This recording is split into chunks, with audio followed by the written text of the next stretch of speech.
Ikrar China untuk menolak keputusan Mahkamah Timbang Tara Antarabangsa yang negara itu tiada hak sejarah di perairan Laut China Selatan diharap membawa penyelesaian diplomatik satu hari nanti.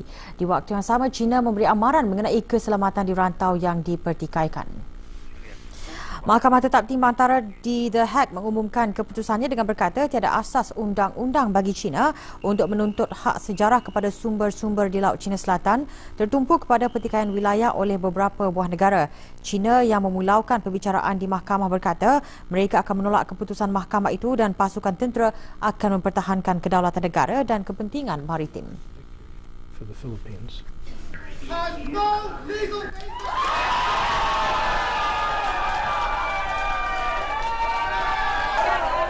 Ketua Peguam Filipina dalam kes tersebut, Paul Richler berkata ini hanya reaksi permulaan China. Beliau yakin satu hari nanti China akan bersetuju dengan penyelesaian diplomatik terhadap konflik ini yang melibatkan beberapa buah negara di rantau Asia Tenggara. China menuntut kebanyakan perairan yang kaya dengan tenaga itu miliknya, yang mana kira-kira 5 trilion adalah perdagangan perkapalan pada setiap tahun. Amerika Syarikat berkata keputusan mahkamah perlu dianggap sebagai muktamad dan bukannya sebagai alasan untuk meningkatkan ketegangan. Filipina, Sekutu Rapat Amerika Syarikat menentang tuntutan sejarah China ke atas kira-kira 90% daripada Laut China Selatan, salah sebuah laluan perkapalan paling sibuk di dunia. The situation that China has claimed that it will put itself into is one. Jepun menyeru China untuk mematuhi perintah Tribunal Hague yang menafikan tuntutan China ke atas Laut China Selatan bagi menyelesaikan pertikaian di perairan itu secara aman. Seruan itu dibuat oleh Setiausaha Ketua Kabinet Jepun Tuan Yoshihide Suga semasa sidang media hari ini. Tuan Suga berkata keputusan Mahkamah Tribunal itu dilihat sebagai keputusan muktamad bagi Jepun dan semua pihak dalam Konvensyen Pertubuhan Bangsa-Bangsa Bersatu ke atas Undang-Undang Laut. Beliau percaya kedua pihak China dan Filipina akan mematuhi keputusan tersebut. Kementerian Luar China menolak keputusan itu dan berkata dalam kenyataan yang dikeluarkan hari ini bahawa tuntutan Filipina adalah tidak berasas dan tindakan itu memberi impak buruk antara kedua-dua pihak. Keputusan itu merupakan kali pertama tindakan undang-undang dibawa dalam pertikaian tersebut yang meliputi kawasan penting minyak dan gas dan perikanan, yang menggambarkan perubahan imbang kuasa dalam lautan seluas 3.5 juta kilometer persegi, di mana China telah pun mengembangkan kehadirannya dengan membina pulau dan menempatkan bot peronda bagi menghalau kapal dari Filipina.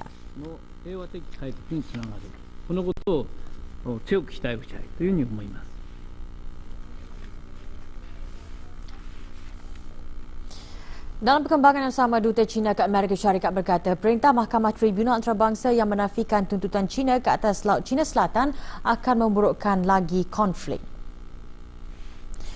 Duta China ke Amerika Syarikat Tuan Cui Tiankai memberitahu forum antarabangsa di Washington yang Beijing terus komited kepada rundingan dengan pihak-pihak yang menuntut hak di perairan Laut China Selatan dalam kes yang dilihat sebagai ujian pertambahan kuasa dan perasingan ekonomi dan strategi dengan Amerika Syarikat. Mahkamah Timbang Tara di The Hague memerintahkan China telah melanggar hak kedaulatan Filipina dengan membahayakan kapal-kapal nelayan dan projek minyak Filipina. China memboikot pendengaran tersebut dan menggambarkannya sebagai tidak sah.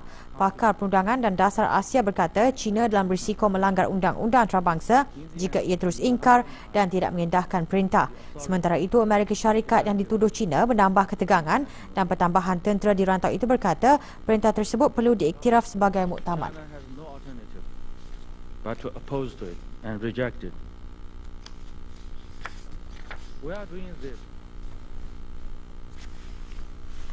Masih lagi perkembangan di Laut China Selatan, tentera Laut Jepun dan Filipina mengadakan latihan bersama sehari setelah Mahkamah Timbang Tara di The Hague mengeluarkan keputusan yang memihak kepada Filipina. Pasukan kawalan pantai kedua-dua buah negara menyertai latihan sebagai usaha untuk memperbaiki keselamatan maritim serantau. Kira-kira 50 anggota keselamatan Jepun dan 15 pegawai Filipina bekerjasama dalam program latihan menyelamat dalam memerangi kegiatan lanun dan juga rompakan di laut. Menurut jurucakap pasukan kawalan pantai Filipina, program ini bukanlah sebahagian daripada pertikaian ke atas Laut China Selatan, tetapi meningkatkan saling kerjasama dan kemahiran kedua belah pihak. Jurucakap itu menambah pihaknya tidak menerima sebarang arahan untuk mengukuhkan keselamatan di kawasan berkenaan.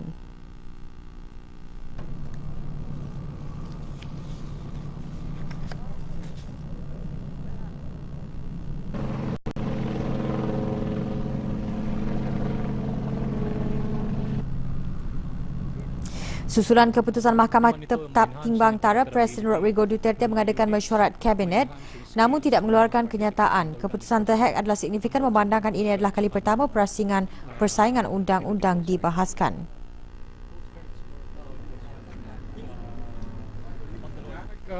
Wala kaming natatanggap na directive. Hampa dengan kegagalan yang berlarutan di Syria, pentadbiran Obama bertindak dengan membuat tawaran terakhir kepada Moskow tingkatkan kerjasama persikan dan ketenteraan menentang IS dan lain-lain kumpulan pelampau sekiranya pemimpin Syria Bashar Assad menghormati gencatan senjata serta memulakan peralihan kerajaan. Setiausaha Negara Amerika John Kerry dijadualkan menemui para diplomat Rusia dan kemungkinan juga Presiden Vladimir Putin di Moskow lewat minggu ini. Pertemuan itu dijangka membincangkan perang saudara di Syria dan masa depan Bashar Assad. Rundingan di Moskow dilihat sebagai genting ketika pertempuran dekat Aleppo, bandar terbesar di Syria, semakin sengit. Tentera yang taat kepada Presiden Assad menggunakan kereta kebal dan artileri semasa bertempur dengan kumpulan penentang. Sehingga kini kebanyakan kejiranan di Aleppo ditawan semula oleh tentera Assad. Namun penghantaran bekalan kemanusiaan masih tersekat. Simpanan makanan keperluan asas yang lain hanya mencukupi untuk masa beberapa bulan sahaja setelah tentera Assad mengepung Aleppo, simbol perang saudara yang kini memasuki tahun ke-6.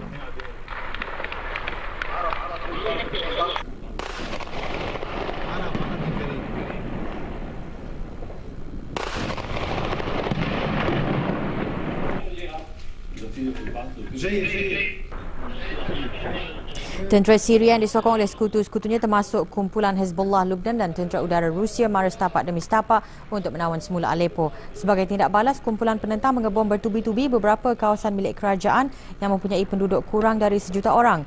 Bangsa-bangsa Bersatu amat bimbang mengenai situasi di Aleppo dan menggesa agar penduduk awam dipindahkan segera.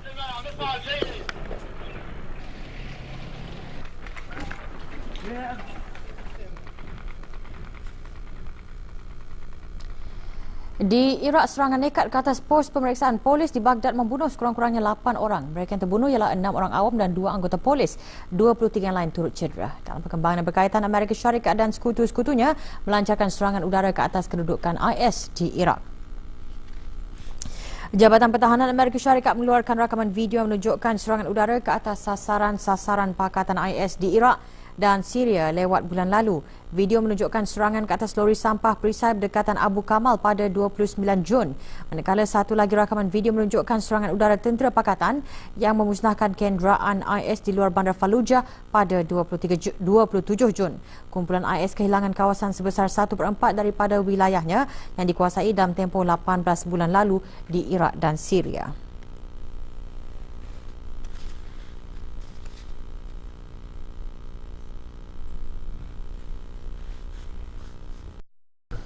Para penduduk keluar dari tempat perlindungan sementara di Ibu Negara Sudan Selatan selepas gencatan senjata menghentikan pertempuran sengit yang mencetuskan ketidakstabilan negara terbaru di Juba. Pasukan yang setia kepada Presiden Salva Kiir dan Naib Presiden Riek Machar bertempur antara satu sama lain hampir 5 tahun hingga ke hari ini sejak Sudan Selatan mengisytiharkan kemerdekaan dari Sudan dengan janji-janji bantuan dan sokongan daripada kuasa-kuasa dunia. Jumlah kematian akibat pertempuran tersebut meningkat kepada sekurang-kurangnya 272 orang termasuk 33 orang awam. Pertempuran itu mencetuskan kebimbangan terhadap kegagalan perjanjian damai hampir setahun yang sepatutnya menamatkan perang saudara etnik selama 2 tahun antara penyokong Presiden Salva Kiir dan penyokong Naib Presiden Riek Machar. Kedua-dua pemimpin menafikan bertanggungjawab memulakan keganasan dan meminta semua pihak yang terlibat supaya bertenang.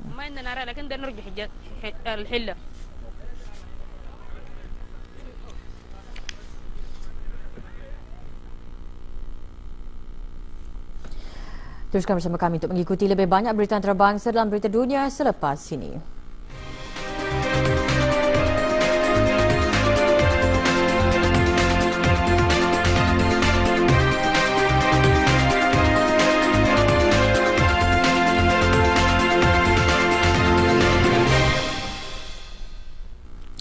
Angka kematian dalam nahas 2 buah kereta api di selatan Itali meningkat kepada 27 orang dengan berpuluh-puluh yang lain cedera. 3 buah gerabak musnah akibat pertempuran di landasan menghubungkan bandar-bandar kecil Corato dan Andria di selatan timur wilayah Puglia.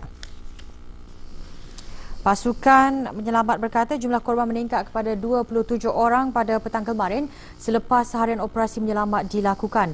Amaran juga dikeluarkan bahawa jumlah tersebut boleh meningkat lebih tinggi memandangkan sebahagian daripada 50 yang cedera berada dalam keadaan serius. Tidak ada petunjuk segera diperolehi punca nahas kereta api terburuk yang berlaku pada tahun-tahun kebelakangan ini, tetapi kerajaan setempat menjanjikan siasatan penuh dan pantas akan dilakukan.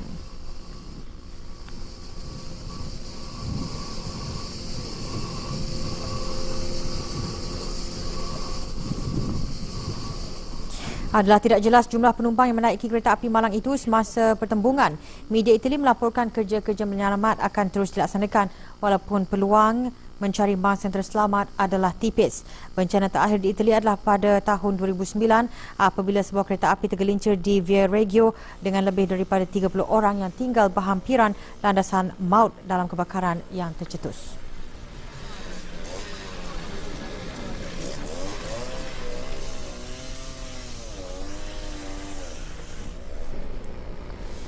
Dalam pada itu, siasatan ke atas kemalangan di selatan Itali tertumpu kepada sistem perhubungan telefon yang digunakan untuk memberi amaran kepada penguasa stesen kereta api yang mengendali landasan satu hala. Perdana Menteri Matteo Renzi melawat lokasi kemalangan dan mempengerusikan perbincangan dengan pasukan penyelamat.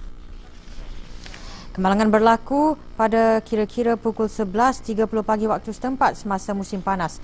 Kedua-dua buah kereta api membawa 4 gerabak dengan kedua-dua gerabak di bahagian depan musnah akibat pertembungan. TV Sky Italia memetik sumber sebagai berkata kedua pemandu terkorban serta-merta. Pasukan penyelamat juga menubuhkan sebuah hospital berdekatan kawasan kemalangan bagi merawat mangsa yang cedera. Perdana Menteri Renzi menyifatkan tragedi sebagai nahas sia-sia.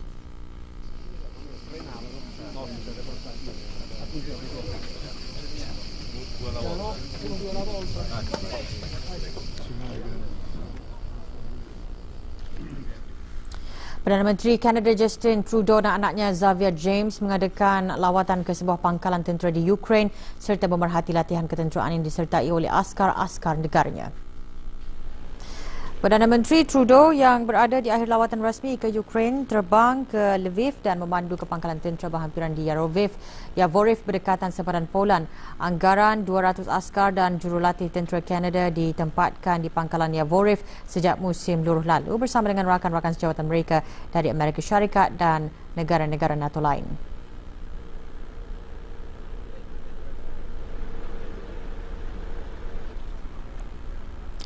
Misi tentera Kanada di Ukraine akan berakhir pada 1 Januari 2018. Pemimpin Kanada sekali lagi menekankan sokongan negaranya kepada kerajaan Kiev dalam memerangi puak pemisah sokongan Rusia di bahagian timur. Timbalan Menteri Pertahanan Ukraine Ihor Dolgov melahirkan harapan agar Kanada meningkatkan sokongan ketenteraan kepada negaranya. Tuan Trudeau mengumumkan $13 juta bantuan kemanusiaan baharu untuk Ukraine dan meningkatkan jumlah pemerhati Kanada di Pertubuhan bagi Keselamatan dan Kerjasama Eropah OSCE.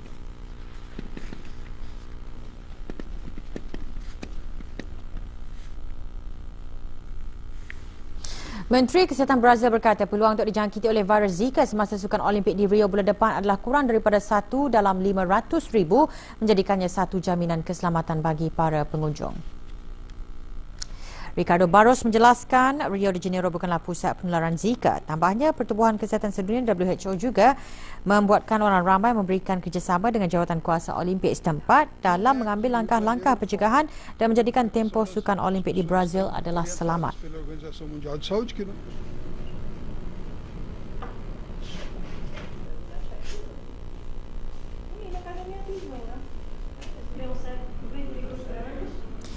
Tuan Barros berucap demikian semasa pelancaran aplikasi telefon mudah alih yang baharu Health Guardians yang menggalakkan orang ramai untuk memuat naik ke sistem penerangan mengenai perasaan mereka setiap hari bagi membolehkan Kementerian Kesihatan memantau penyebaran penyakit berjangkit melalui kewaspadaan pengguna. Pegawai Kesihatan Global kini berlumba-lumba untuk lebih memahami virus Zika yang telah menyebabkan penularan wabak yang bermula di Brazil tahun lalu dan merebak ke negara-negara di benua Amerika. Menurut WHO, wujudnya bukti saintifik kukuh bahawa Zika adalah punca kecacatan kelahiran, makrosefali dan juga sindrom Guillain-Barré, penyakit gangguan saraf.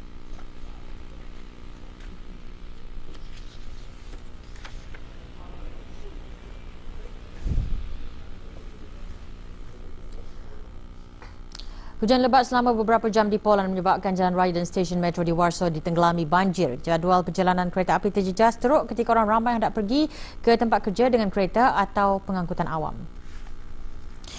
3 stesen metro ditutup ketika anggota bomba berusaha mengeluarkan air sebelum dibuka semula. Sebilangan jalan raya ditenggelami air setinggi beberapa sentimeter, memaksa pemandu memperlahankan kenderaan. Kebanyakan terowong di Warsaw tidak dapat dilalui kenderaan. Anggota bomba bertungkus lumus membersihkan kerosakan ke atas kemudahan awam dan prasarana di kebanyakan kawasan yang dilanda hujan ribut.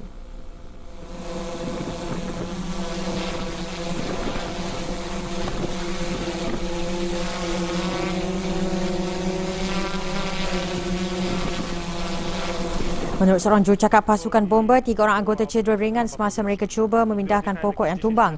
Paweł Fraczek berkata sehingga 20,000 buah rumah terputus bekalan elektrik apabila pokok tumbang menimpa kabel-kabel utama. Kerosakan atap menjejaskan hampir 100 buah rumah.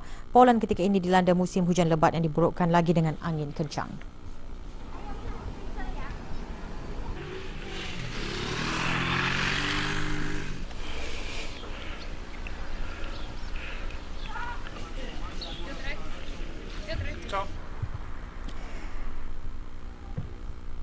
Berbeza pula dengan keadaan cuaca di Croatia yang dilanda panas melampau. Suhu cuaca di seluruh negara dilaporkan melebihi 30 darjah Celsius. Mereka yang bekerja di luar bangunan menanggung risiko tinggi. Perkhidmatan kecemasan di Zagreb menasihatkan orang ramai agar seboleh-bolehnya jangan keluar rumah atau menghadkan aktiviti luar.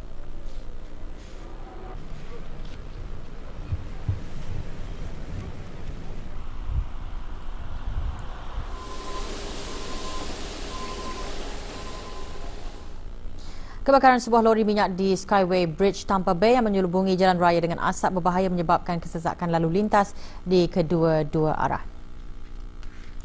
NBC melaporkan lori terbabit membawa kira-kira 4,000 galen bahan api diesel dan terbakar pada kira-kira pukul 11 pagi waktu setempat akibat masalah mekanikal. Kru kecemasan dari Jabatan Bomba dan Penyelamat St. Petersburg terus cuba mengawal kebakaran dengan berusaha untuk mengalihkan kenderaan dari kawasan kebakaran bagi mengurangkan kesesakan.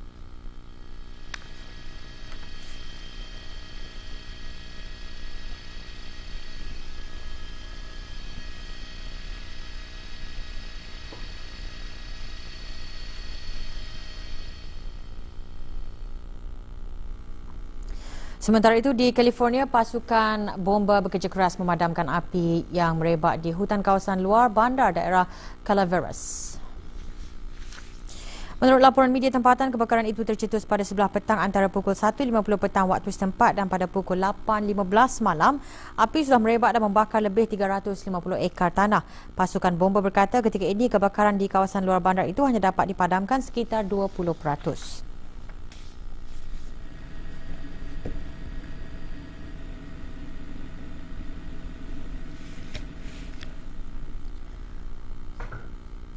Juga dimuatkan dalam berita dunia, rompakan restoran yang dirakam melalui sistem keselamatan CCTV. Ikuti laporannya di akhir berita dunia.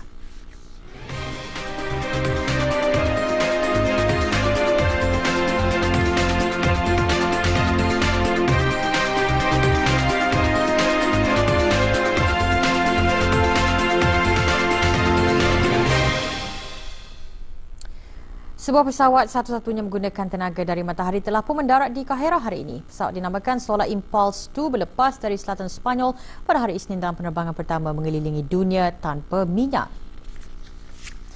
Pesawat itu mempunyai lebih dari 17,000 sel solar yang dibina sekeliling sayapnya dan bergerak pada kelajuan sekitar 70 km sejam. Dalam perjalanan yang bermula di Abu Dhabi dan berakhir di Kahirah, ia dipandu oleh juruterbang dari Switzerland, Andre Boschberg dan Bertrand Piccard. Boschberg memandu pesawat melintasi lautan Mediterranean, memasuki ruang udara Tunisia, Algeria, Malta, Itali dan Greece sebelum mendarat di Mesir. Congratulations, great. Merci.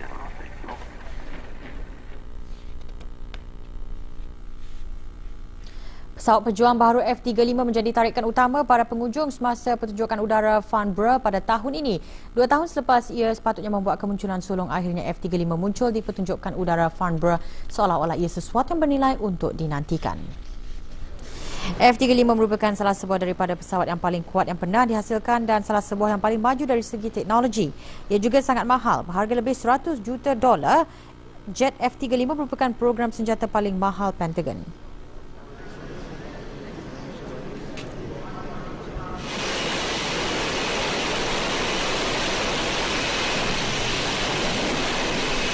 Kerajaan UK seolah-olah sudah bersetuju untuk memilikinya dan berkata ia akan membeli 48 buah jump jets menjelang 2023. Hubungan istimewa masih jelas meskipun selepas Brexit. Ketua Tentera Udara Amerika Syarikat minggu lalu berkata pameran penerbangan menunjukkan sebagai isyarat hasrat NATO di rantau berkenaan. Belgium dan Finland juga merupakan negara-negara berminat terhadap pesawat F-35.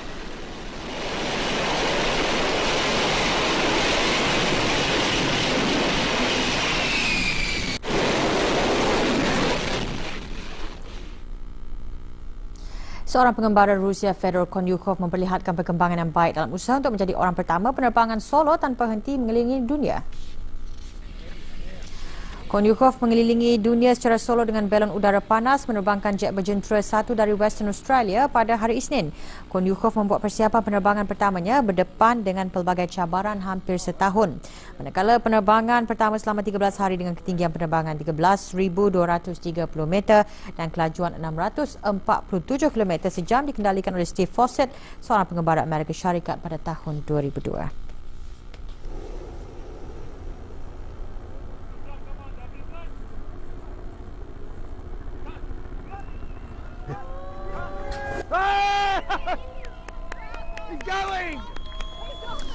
Mengakhiri berita dunia malam ini, dalam rakaman video ini, seorang pemilik restoran menunjukkan cara menangani perompak yang cuba merompak kedainya menggunakan senjata. Tindakan beliau itu mendapat perhatian ramai dari mereka yang melihat video tersebut melalui media sosial. Rakaman TV litar pintas pada bulan Mei lalu menunjukkan kejadian di sebuah kedai kebab di Christchurch, New Zealand. Selepas perompak itu keluar, Said Ahmad, pemilik restoran tersebut, menelefon polis. Dalam temu bual bersama media tempatan, Ahmad berkata beliau bernasib baik kerana ia merupakan tindakan yang spontan pada masa itu.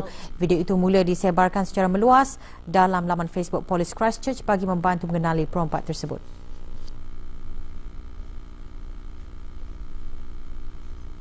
The video was recently posted on the Christchurch Police Facebook page to ask for help in identifying the man. It has since gone viral. Many praised Ahmed for having a cool head under pressure.